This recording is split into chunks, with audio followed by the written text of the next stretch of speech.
Bonjour à tous, nous continuons notre série spéciale sur la cuisine du monde. Et pour notre second épisode, nous allons découvrir deux mets extrêmement populaires en Amérique du Sud. Et pour cela, nous serons accompagnés du chef Martin Dawes dans le restaurant China Grill de l'hôtel du Parc Hyatt. Je suis Lisa et bienvenue dans Secret Chef, l'émission qui donne l'écran. Bonjour, je m'appelle Martin Dawes, je suis argentin, j'ai 37 ans. Je suis le chef du restaurant China Grill du Parc Hyatt Beijing. Je suis en Chine pour faire découvrir la cuisine argentine aux Chinois, en apprendre plus sur la culture gastronomique de cette région historique et pour faire vivre une expérience culinaire aux clients en combinant mes recettes et celles de ce magnifique pays. Bonjour Martin. Bonjour. Merci de nous inviter au China Grill. J'ai entendu dire que nous allons réaliser deux recettes d'Amérique du Sud. Tout à fait. Nous allons faire un ceviche. C'est une recette fraîche de la région ouest du continent d'Amérique du Sud. Et la seconde est un ragoût. Nous l'appelons loclo. C'est un ragoût de haricots avec différents types de viande.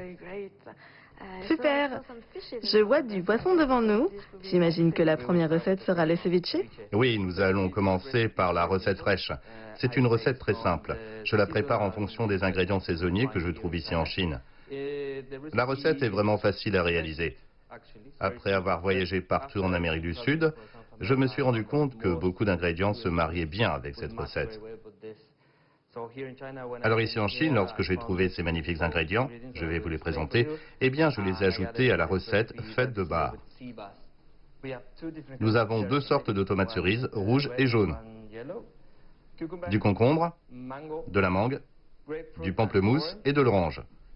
Du citron vert, du jus de citron, de l'huile d'olive, trois sortes de poivrons, de l'avocat, des échalotes frites, et voici des feuilles de coriandre.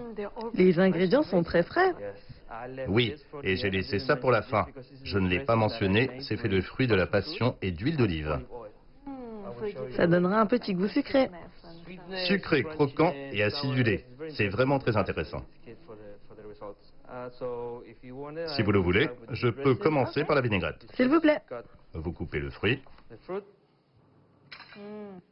Vous retirez les graines. Est-ce qu'on utilise le fruit de la passion dans la recette originale? Non, à la base, c'était seulement du poisson, des oignons, du jus de citron et du maïs. Bien, pour la vinaigrette, nous avons les graines et le jus. Nous hachons le plus finement possible. Et lorsque le résultat vous plaît, vous le mettez dans un petit récipient. Ça sent très bon, n'est-ce pas? Oui, merveilleusement. Nous ajoutons l'huile d'olive. Très bien. Pour les proportions, c'est en général une portion de vinaigre pour 2 portions d'huile d'olive ou toute autre huile. Voilà, c'est bien. Génial, c'est vraiment sympa, simple et savoureux. Très simple et vous pouvez l'utiliser pour toutes sortes de salades, pas seulement pour cette recette. Très bien. Prochaine étape, on marine le poisson. C'est du poisson cru? Oui, Il doit être très frais. très frais. Vous devez acheter le poisson le jour même. Bien, nous avons le poisson. Ce que je peux faire, c'est ajouter un peu de jus de citron, pas trop. Et nous allons verser quelques gouttes d'huile d'olive. Vous pouvez le faire 5 à 10 minutes avant de manger. Ok. Et maintenant, les légumes. Est-ce que nous allons les mariner aussi? Oui, nous allons faire la même chose qu'avec le poisson. Très bien. Le concombre, Nous avons prédécoupé tous les ingrédients. c'est bien ça. Et maintenant l'avocat, les tomates cerises, Cette recette est vraiment pleine de couleurs. couleurs et de goût. Et chaque couleur a son propre goût. C'est très amusant et intéressant. De la mangue, ça va donner une texture crémeuse et un peu d'acidité aussi, et une touche de sucré. J'adore le pamplemousse, j'en mets donc. J'essaie de couper en gros morceaux pour que vous voyez ce que vous mangez. Est-ce qu'on retrouve cette recette dans toute l'Amérique du Sud? Vous pouvez la trouver dans la plupart des pays qui ont un littoral. Voici le citron vert. Je le coupe aussi. Nous assaisonnons de sel, Et de poivre noir aussi. La prochaine étape consiste à ajouter le poisson et les feuilles de coriandre. Est-ce que cette recette plaît beaucoup aux Chinois? Oui, beaucoup en fait. C'est même l'une de nos recettes qui se vend le mieux. Vraiment? Oui, C'est incroyable de pouvoir voir la couleur du poisson changer devant nos yeux. et les arômes des fruits mélangés avec la coriandre, c'est fantastique. Maintenant, dressons l'assiette. Je vais mettre les ingrédients ici. J'aime faire une base de légumes et de fruits et mettre le poisson sur le dessus. Quelle vinaigrette voulez-vous? J'aime bien celle faite au couteau. Bien, utilisons-la. Et pour finir, voici la vinaigrette. Et voilà. Et dernière touche, nous allons utiliser des échalotes frites. Il faut le faire juste avant de servir. Pas trop en avance, sinon...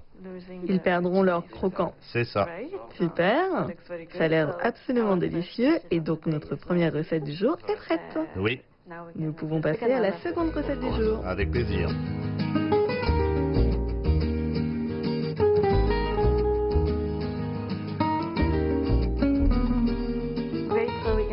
Super, nous allons découvrir le locro. C'est une recette de ma famille. C'est quelque chose que j'essaie de reproduire tous les ans. J'espère que ça vous plaira. Très certainement.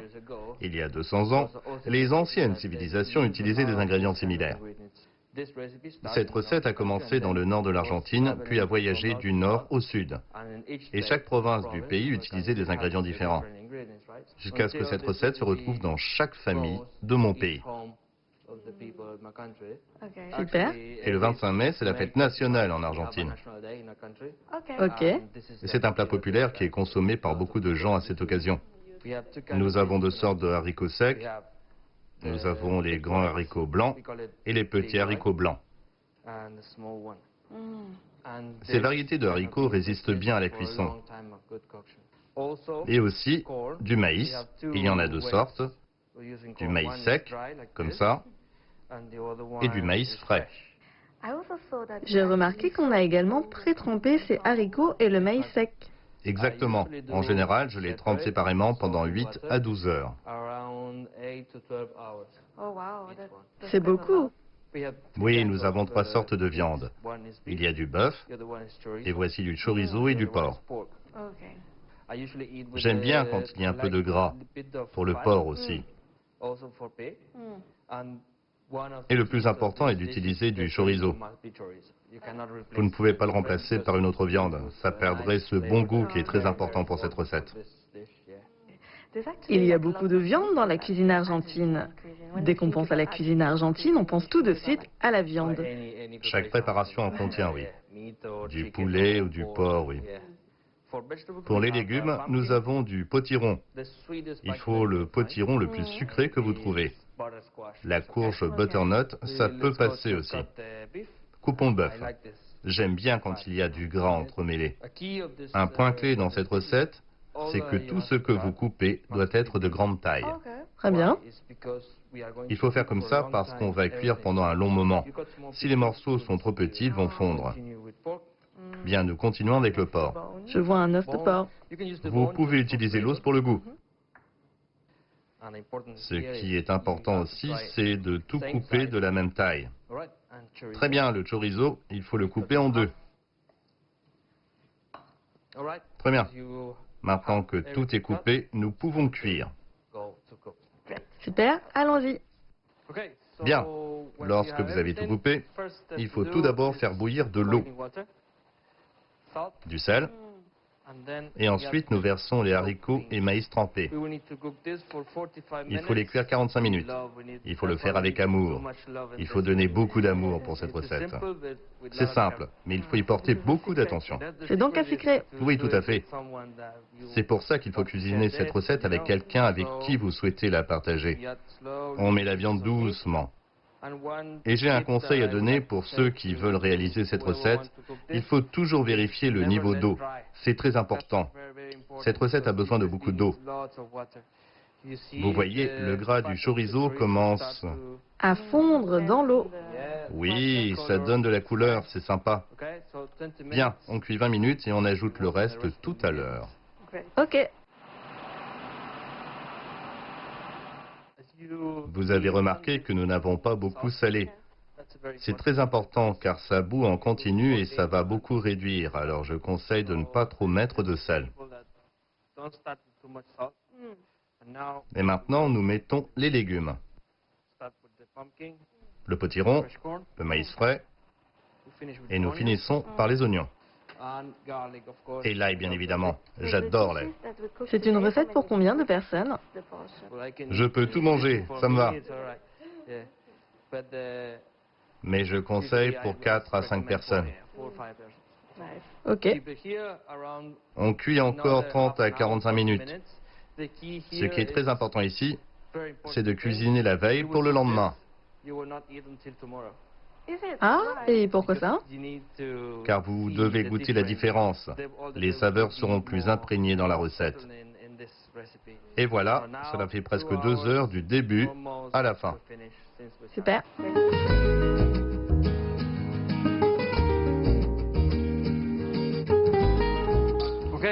Bien, Ça sent délicieusement bon.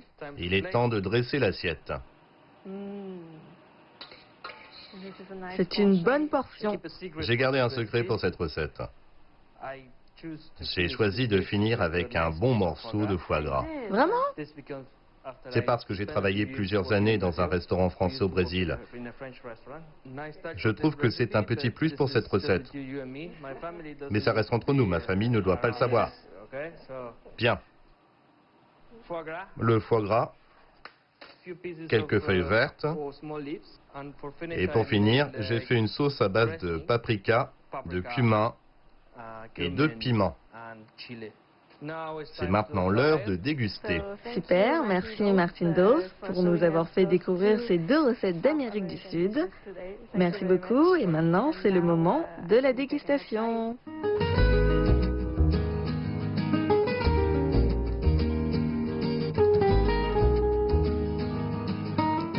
Et voici les 2 recettes d'Amérique du Sud que nous avons réalisées aujourd'hui. Donc je vais commencer par la recette froide. En tout cas d'aspect, ça a l'air délicieux. Il y a vraiment plein de couleurs. Je vais prendre un bout. Alors, il y a un peu de tout, je vais goûter. On sent bien l'acidité du citron et du citron vert. Il y a également un peu de notes sucrées apportées par la mangue, ainsi qu'un peu de texture et de croustillant. Et la vinaigrette est excellente. On sent bien le côté sucré et acidulé du fruit de la passion. Et en fait, comme nous avons coupé à la main, on sent bien ce côté croquant en fait du fruit et c'est vraiment excellent. Et ça se marie bien avec tous les ingrédients de cette recette. Maintenant, nous pouvons goûter à la seconde recette du jour. Donc, je vais prendre un peu de haricots avec un peu de viande, un peu de sauce épicée et puis surtout un petit morceau de foie gras. C'est vraiment très bon. On sent bien en fait les différentes textures des 2 sortes d'haricots et du maïs d'ailleurs. Le maïs est un peu plus croquant. Mais en fait, les haricots n'ont pas du tout perdu de forme. Et en fait, les saveurs de cette recette me font pas mal penser à une autre recette française, qui est le cassoulet, car il y a des haricots blancs, il y a aussi un peu de viande, un peu de saucisse. Ici, c'était du chorizo, donc ça donne vraiment ce goût un peu épicé et plein de saveurs. Les 2 recettes d'Amérique du Sud que nous avons réalisées aujourd'hui étaient vraiment superbes. J'espère que l'épisode vous a plu et je vous dis à très bientôt pour de nouveaux épisodes dans Secret Chef.